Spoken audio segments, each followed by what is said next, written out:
The first 4 years, I think, I don't really like to do anything half-assed, but I did, by starting the company in the first 4 years. I did it because of what I saw in residential programs, that just kids not being treated with dignity. And maybe I started a little bit prematurely because at the time I was drinking too much and just getting in trouble, but you were going to say something. I was actually going to ask what was the push for you to start your own company, and then you naturally answered that. Well, so. it was, kind of like realizing that I had 20 years ago, like I had 3 jobs back to back where I realized that I didn't feel like I fit any of the molds that they were looking for in an employee. And after seeing individuals in residential programs being put in mechanical restraints and then things that were more for the convenience of the staff, I realized that there's got to be a better way. So I remember at that point starting the organization,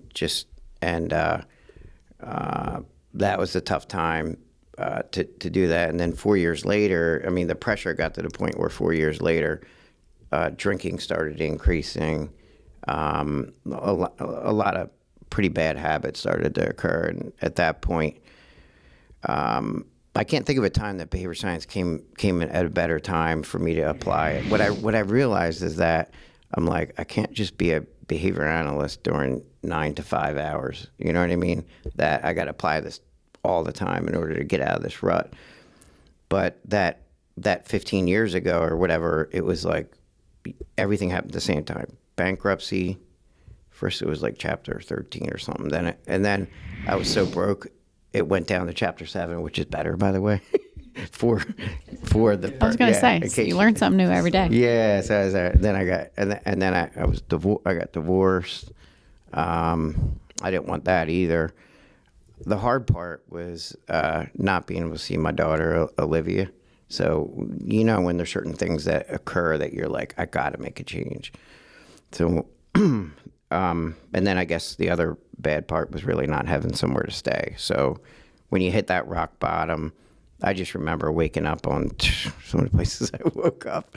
Like one of them would often be the bus station, and this was all while running a company? Yeah. Wow. And not doing it well. Okay. So 15 years ago, it was like I just made a decision. I'm like, the empty feeling of not being able to see Olivia due to the courts and my own behavior, it was all my fault. You know what I mean?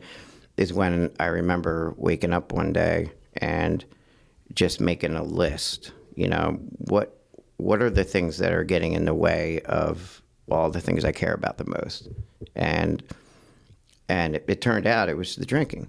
Yeah, it was the main pivotal thing that everything else went south on. Like I was getting in fights in bars, just stuff that someone my age should not be doing. It was embarrassing, And at that point, when I woke up one day, I was like, I got to see Olivia. I got to get things together. A lot of people are depending on ABA therapy. I don't want to be a behavior analyst just for those few hours a day and then fall apart afterwards.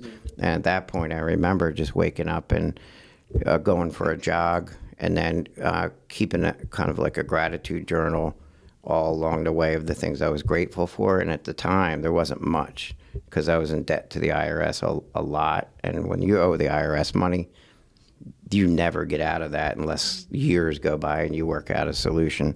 So at that time, I just started setting goals every single morning. I was going to walk a certain amount. I was going to jog a certain amount. I realized I had a tendency to like adrenaline rushes 15 years ago. Now I just don't feel like doing anything. But did you feel like that physical exercise during that time was a good outlet for you? Yeah, because how we were talking about, you got to increase something to replace those poor habits. But that helped. Then it wasn't that safe, but I needed to do things that replaced it using behavior science, the need to drink and do things that were risky. So what I did is I did something that would be totally incompatible with drinking. I liked adrenaline and I liked these rushes, but I knew I had to cut out a lot of the habits that go with adrenaline rushes. So I just basically, I went and got a motorcycle, and it was real cheap. It was used. And I knew that I can't drink while I'm driving a motorcycle, or I'm going to die.